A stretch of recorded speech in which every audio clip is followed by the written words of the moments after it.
د لوی اختر په نږدې کېدو سره کو څه هم څاروي غسل د عامولس لپاره یوه ننګونه ده، نو بیا کو څاروي واخلي نو د هغې په پاللو کې د ګیا انتخاب کول خو یو مشکل وي. خو د څاروي د ښه صحت په ځای ساتلو لپاره د کومو ګیاګانو ضرورت وي؟ په عمومي توګه چې کله عامولس د قربانۍ لپاره څاروي واخلي نو هغه ته داسې خوراکونه ورکړي چې ورسره د هغه صحت اغېزمن شي. خو د څاروو پالونکي یو پوهان وایي چې په ګرم موسم کې دې ورته شنې ګیاګانې او زیات بو ورکړی شي.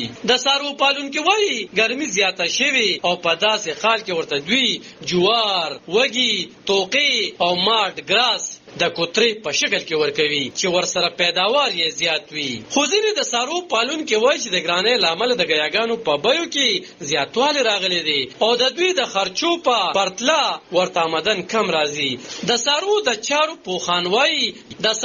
چارو پوهان وایي باید چې امبولانس د خپل څاروي په هوادارو ځایونو کې وساتي ځکه چې ګرمي زیاته ده. د چارسدي د څاروو د هسپتال ډاکټر محمد غنیب ویل چې دلته زیاتره څاروي د بهر هیوادونو سره تعلق ساتي، نو هغه د کورنۍ څاروي په پرتله ګرمي زیاته کوي چې ورسره پیداواري صلاحیت یې راپریوزي.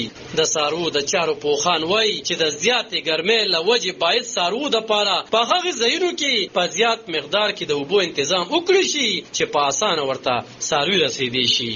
علب خان شیرپو، دلبر نیوز 400.